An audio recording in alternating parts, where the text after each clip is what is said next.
Do you want to know how to separate audio tracks in OBS so your microphone, Discord, music, and gameplay all record on different tracks? Here's how to set it up. First, make sure you're on OBS version 28 or newer. Go to Help at the top and check for updates. Then open Settings and go to Audio. Set desktop audio to your headset and mic audio to your microphone. Now, switch to the Output tab. Set the mode to Advanced, choose Track 1 for streaming, and enable VOD track on 2. Under the Recording tab, select the tracks you want OBS to save. For example, I'll use tracks 3, 4, 5, and 6. Next, go back to your scene. Add a new source, select Application Audio Capture, name it, and choose the program you want to capture. Repeat this for Discord, your game, music, or any other app.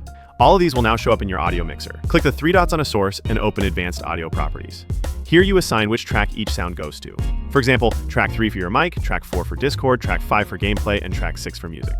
Track 1 is for stream, track 2 for VOD. Be sure not to overlap conflicting inputs. Once done, use the volume sliders to balance the audio. And that's it! You now have fully separated audio tracks in OBS ready for clean editing or streaming.